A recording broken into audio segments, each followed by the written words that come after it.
বাংলার ইতিহাসে শেষ স্বাধীনতার নাম সিরাজ। নবাব সিরাজদৌল্লা 1757 সালে এই পলাশীর প্রান্তরে বাংলার শেষ স্বাধীনতার সূর্য অস্তমিত হয়েছিল ইংরেজদের হাতে। নেপোলিয়নের যেমন ওয়াটারলু, তেমনি সিরাজ হচ্ছেন এই বাংলার ক্ষেত্রে। এবারে 2024-এর ভোটে বহরমপুরে মুর্শিদাবাদের অধীর চৌধুরীর গড় অক্ষত থাকে কিনা সেটাই দেখার জন্য আমাদের এবার মুর্শিদাবাদে ভোটের ভবিষ্যতের যাত্রা।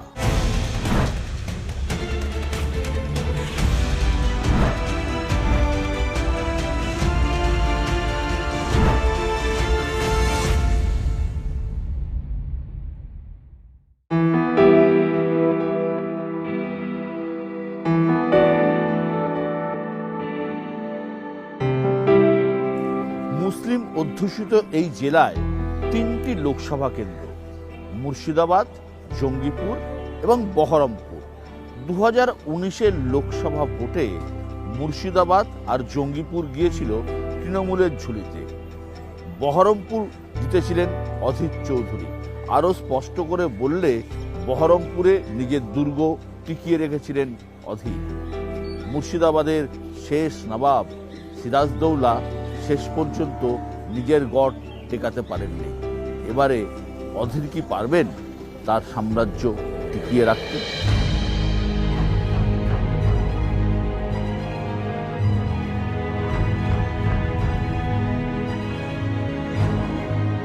মুর্শিদাবাদে গঙ্গার ভাঙন প্রবল। অধীর কি টিকিয়ে রাখতে পারবেন তার সাম্রাজ্যের এই ভাঙন? তার কারণ রীতিমতো কোণঠাসা বহরমপুরের একদা রবিনপুর। এই ভাঙনে, তৃণমূলের এই জোয়ারে তার ভাঙন টিকিয়ে রাখাই তার কাছে বড় চ্যালেঞ্জ, যা কিন্তু অত্যন্ত কঠিন এবারের লড়াই অধীর চৌধুরীর কাছে। আমি তো জীবনে চ্যালেঞ্জকে খুব পছন্দ করি। সেই চ্যালেঞ্জ লাল হোক, সবুজ হোক, গেরুয়া হোক, যে চ্যালেঞ্জই হোক, চ্যালেঞ্জকে মোকাবেলা করেই আমি বড় হয়েছি। তাই আগামী দিনে আমি চ্যালেঞ্জ ছাড়া বাঁচতে পারবো না। আর আমি খুব এনজয় করি যখন কোনো চ্যালেঞ্জ আমার সামনে এসে খাড়া হয়, কারণ আমি স্রোতের বিরুদ্ধে সাঁতার কেটে সাঁতার উঠি। জ্যোতি বসু, বুদ্ধদেব ভট্টাচার্য, মমতা বন্দ্যোপাধ্যায় গত 3 দশকে 3 জন মুখ্যমন্ত্রী দেখে ফেলেছে পশ্চিমবঙ্গ। বহরমপুর এর সাংসদ একজনকেই দেখেছে, অধীর চৌধুরী। কোন ম্যাজিকে? কোনো ম্যাজিক ট্যাজিক কিছু না, আমি কোনো ম্যাজিক ট্যাজিক জানি না। সাধারণ মানুষের আশীর্বাদ, দুয়া, সহযোগিতা, তাদের কাছে আমি হয়তো আমার বিশ্বাসযোগ্যতা প্রমাণ করতে পেরেছি। অন্তত সঠতা, চুরি, বাটপাড়ি, ছাঁচড়ামি, ছলনা, প্রতারণা করিনি। বাকি আমার কিছু নেই। আমি পড়াশোনাও জানি না তেমন। বাকি আমি কোনো কায়দা কানুন জানি না। আমার কাছে কোনো জাদুও নেই, কোনো ম্যাজিকও নেই। বাংলার রাজনীতিতে দীর্ঘ সময় কাটিয়েছেন আপনি। অনেক উত্থান দেখেছেন, অনেক পতন দেখেছেন, বামেদের জৌলুস দেখেছেন, তৃণমূলের দাপট দেখেছেন। কতটা বদলেছে এ রাজ্যের রাজনীতি? এ রাজ্যের রাজনীতি সম্পূর্ণ বদলে গেছে।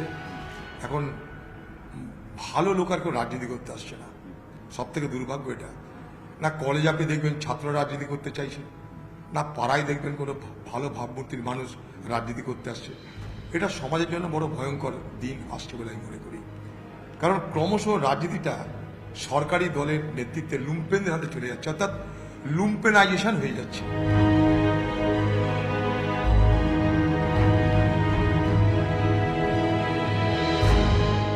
এই রাজ্যে কোন কোন আসনে জয়ের মানে সম্ভাবনা দেখছেন আপনি? মুর্শিদাবাদে কংগ্রেস আমাদের সঙ্গে বামেদের আসন সমঝোতা হয়েছে। মুর্শিদাবাদে এখানটায় আমরা 3টে আসনে আমরা জিতছি। আমি বলে দিয়েছি, দিদি আপনি শুনে নিন, মুর্শিদাবাদের 3-এ 3। মুর্শিদাবাদে এসে অধীর চৌধুরীর নাম নিলে কয়েকটা কথা শোনা যায়। বহরমপুরের রবিনহুড, মুর্শিদাবাদের আবেগ। সেই অধীর চৌধুরী এবার তো রেগে যাচ্ছেন না? যদি রবিনহুডকে একটা সাথে রাখবে না, কিন্তু আপনি তো সাধারণত রাস্তায় নামে এত এত লোকজনের প্রতিক্রিয়া আপনি দেখা কোথাও কিছু করিনি তো। আপনাদের যেটা মনে হচ্ছে সেটা ডিটেলসটা না পাওয়া যায়, এটাকে আপনার একটা দেবেন, একটা ইস্যু বানাবেন। কোথাও কিছু প্রতিক্রিয়া নেই। একটা কথা আপনি বারবার বলছেন, বহরমপুর জিততে না পারলে রাজনীতি ছেড়ে দিবেন। আপনি এতটাই কনফিডেন্ট? ওইভাবে বলিনি। যখন আমাকে চ্যালেঞ্জ করে তখন বলেছি দিদি চ্যালেঞ্জ করছে, খোকাবাবু চ্যালেঞ্জ করছে, তাই আমি বলেছি দিদি বা খোকাবাবু আপনারা এসে বহরমপুরে দাঁড়ান, অথবা বহরমপুরে আপনাদের যে প্রার্থী দাঁড়িয়েছে তার হয়ে আপনারা কবুল করুন যে সেই প্রার্থী হারা মানে দিদির হারা, সেই প্রার্থী হারা মানে খোকাবাবুর হারা। আমি এই জায়গাটায় বলছি, এটা বোঝার চেষ্টা করি।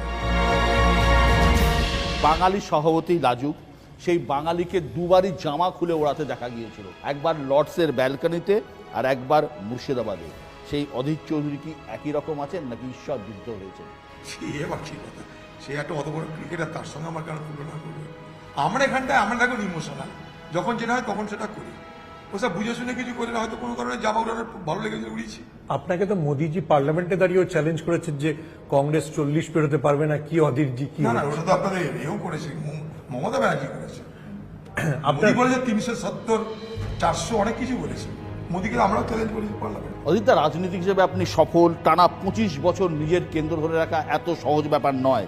লোকসভায় দলকে নেতৃত্ব দিয়েছেন, কিন্তু অধীর চৌধুরীর স্বপ্ন কি, সেটা কি আদৌ পূরণ হয়েছে? এটা কখনো পূরণ হয় না, এটা তো অপূরণীয়, চলতে থাকবে।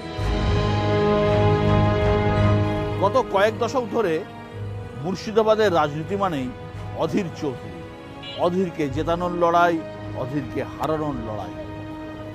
রাজ্যে কংগ্রেসের জমানা শেষ হয়ে গিয়েছে, কিন্তু মুর্শিদাবাদে কংগ্রেসের জমানা অধীর চৌধুরীর হাত ধরে এখনো বহমান। তিনি প্রদেশ কংগ্রেস সভাপতি এবং বহরমপুর থেকে টানা 5 বারের সাংসদ।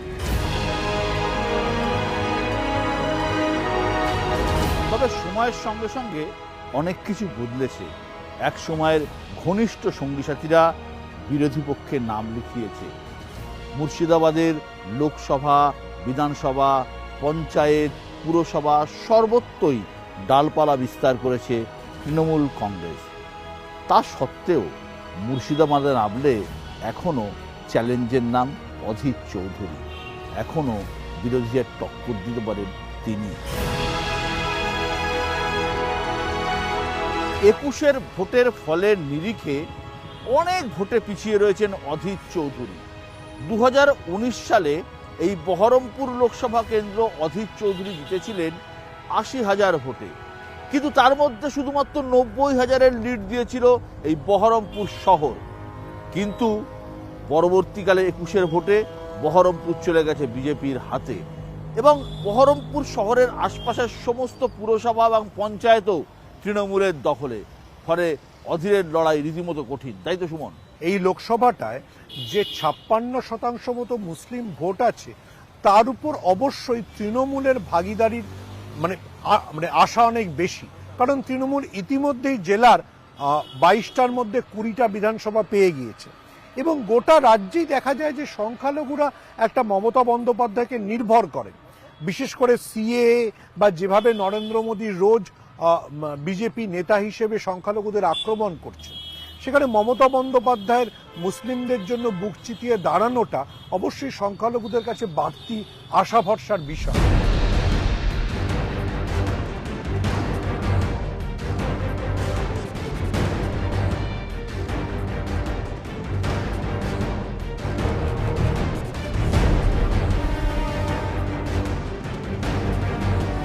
অধীরকে হারাতে তৃণমূলের বাজি ইউসুফ পাঠান, বিশ্বকাপ জয়ী ক্রিকেটার, কিন্তু ক্রিকেটের ম্যাচ উইনার কি পারবেন তৃণমূলের পতাকা তুলে ধরতে এই বহরমপুরে? তার অনেকটাই কিন্তু নির্ভর করছে ভোট কাটাকাটির অঙ্কের ওপরে। ইউসুफ भाई, स्वागत है नेटवर्क 18 में। क्या लग रहा है इस बार? मैं पहली बार ही कैंडिडेट बना हूँ और पहली बार इलेक्शन लड़ रहा हूँ, लेकिन जब से मैं यहाँ पर आया हूँ तो यहाँ के लोगों ने बहुत ही पॉजिटिव एनर्जी के साथ मुझे वेलकम किया है और अपने घर के सदस्य की तरह मुझे यहाँ पे रखा हुआ है। तो जहाँ पे भी जाता हूँ मैं, तो उनका यही कहना है कि अब हम आपको यहाँ से जाने नहीं देंगे, आपको हमारे पास ही रखेंगे। आप क्रिकेट में कई सारी टूर्नामेंट जीते हो, वर्ल्ड कप जीते हो, आईपीएल जीते हो, तो ये जो चुनाव कितना टफ लग रहा है? नहीं, बिल्कुल अलग फील्ड है, लेकिन जीतना मैंने हमेशा सीखा है। आपका जो कंपटीटर है यहाँ का कांग्रेस का अधीर चौधरी, बीजेपी का भी है, तो किसको आप सबसे टफ कंपटीटर समझते हो? मैं दोनों को रिस्पेक्ट करता हूँ। पार्लियामेंट जाके आपका पहला काम क्या होगा? बहुत सारे काम हैं, अब कहाँ से स्टार्ट करूँगा वो सोचना है, क्योंकि सबसे पहले यहाँ पे मैंने जब बात किया लोगों से तो उनको दिक्कत होता है, ट्रेन के लिए दिक्कत होता है, तो मैं वहाँ जाके अपील करूँगा कि यहाँ के जो लोग हैं बहुत लंबा सफ़र करते हैं और काफ़ी लोग लंबा जाते हैं, तो जहाँ उनका जाने का रास्ता है वो थोड़ा आसान हो जाए, तो एक ट्रेन के लिए यहाँ पे अपील करूँगा पार्लियामेंट में जाके। ये सीट 25 साल में तृणमूल ने कभी नहीं जीता, तो आपका क्या सोच है?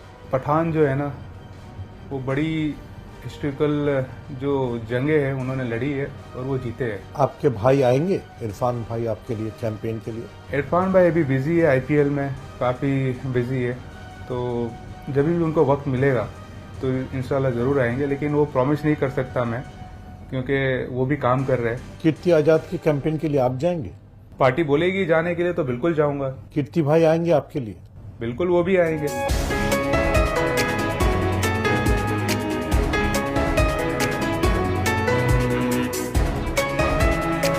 2011 সালে ক্ষমতার পালাবদল দেখেছে পশ্চিমবঙ্গ, কিন্তু 2011 সালে খাসকুল ফোটেনি মুর্শিদাবাদে। 2014 পার্লামেন্ট নির্বাচন, 2016 বিধানসভা নির্বাচন, দুটি নির্বাচনই তৃণমূল এখানে দাগ কাটতে পারেনি। আরও গাঢ় হয়েছে তৃণমূলের সাম্রাজ্য গোটা রাজ্য জুড়ে, কিন্তু তৃণমূল এই মুর্শিদাবাদ জেলায় তেমন প্রভাব ফেলতে পারেনি। প্রথম প্রভাব ফেলেছিল মূল 2021 সালে। 2021-এর বিধানসভা ভোটে এই জেলার 22টি কেন্দ্রের মধ্যে 20টি নিজেদের দখলে নেয় তৃণমূল, 2টি পায় বিজেপি। এবারের লোকসভা ভোটে তৃণমূলের টার্গেট বহরমপুর, আরও বিশেষ করে বললে অধীর রঞ্জন চৌধুরী। সুমন, অধীর হচ্ছেন এই মুহূর্তে তৃণমূলের সবথেকে বড় টার্গেট এবং বহরমপুর জেতা তৃণমূলের একটা বড় লক্ষ্য। প্রদেশ কংগ্রেসের সভাপতি হিসেবে অধীর চৌধুরীর যা ভাষা তা প্রায় বিজেপির সমর্থক। ইভেন ইডি সিবিআই রেডের ক্ষেত্রে অধীর যেভাবে তৃণমূল সরকারের সমালোচনা করেছেন বা তৃণমূল নেতাদের বাড়িতে কেন্দ্রীয় এজেন্সির হানাকে সমর্থন করেছেন, তাতে সরাসরি তৃণমূল নেতৃত্ব কংগ্রেসের শীর্ষ নেতৃত্বের কাছে অভিযোগ জানিয়েছে। দেখুন, মমতা বন্দ্যোপাধ্যায় এটা জানেন যে 2019-এ এই জেলা থেকে 2টো লোকসভা এবং 2021-এর বিধানসভায় এই জেলা থেকে 20টা বিধানসভা আসন পেয়ে যাওয়ার পরে অধীরের পতন হলেই এই জেলা তৃণমূলের। ফলে এই জেলাকে দখল করে নিয়ে পশ্চিমবঙ্গের যে রাজনৈতিক আধিপত্য তৃণমূল কায়েম করতে চায়, সেটাতে একদম জোরালোভাবে স্ট্যাম্প দিতে চায় তৃণমূল। একই সঙ্গে 2019-এর লোকসভা নির্বাচনে এই জেলার 2টি কেন্দ্র তৃণমূল পেয়েছিল, একটি কংগ্রেস পেয়েছিল। অধীর নিজের গড় টিকিয়ে রাখতে পেরেছিলেন, কিন্তু পঞ্চায়েত এবং পুরসভা নির্বাচনের নিরিখে যদি দেখা যায়, অধীর কিন্তু ছোট হতে হতে একদম কোণঠাসা হয়ে পড়েছেন। আমার একটা অধীর চৌধুরীর সাক্ষাৎকার মনে আছে, 2021-এর বিধানসভার নির্বাচনের পর তিনি বলেছিলেন, এরপর তো আমি নিজেকে সাংসদ বলে মনে করতে পারছি না। সত্যি বিধানসভার নিরিখে অধীর চৌধুরী তার বহরমপুর লোকসভা কেন্দ্রে প্রায় 3.5 লক্ষ ভোটে পিছিয়ে আছে। মুর্শিদাবাদ জেলা, যেখানে সংখ্যালঘুদের ভোট বেশি, সেখানে সংখ্যালঘুদের তো একটা প্রবণতা আছে যে মমতা বন্দ্যোপাধ্যায়ের দিকে ঝুঁকে পড়ে। সেই অর্থে বলতে গেলে এই জেলা পশ্চিমবঙ্গের এমন একটা জেলা যেখানে মাইনরিটি ডমিনেটেড বলা যায়, মাইনরিটি ভোট ব্যাংক অনেক বেশি। সুতরাং এই জেলার 3টি লোকসভা কেন্দ্রের মোটামুটিভাবে মাইনরিটি ভোটই ডিসাইডিং ফ্যাক্টর। হ্যাঁ, এবং আশ্চর্য তাৎপর্যপূর্ণভাবে যে বহরমপুর, সেখানে গত স্বাধীনতার পর থেকে কোনোদিন কোনো মুসলিম প্রার্থী জেতেননি। এবার যদি তৃণমূলের প্রার্থী ইউসুফ পাঠান জেতেন, তাহলে কিন্তু যে জেলায় 64% মুসলিম জনসংখ্যা রয়েছে তাদের প্রতি একটা সুবিচার হবে।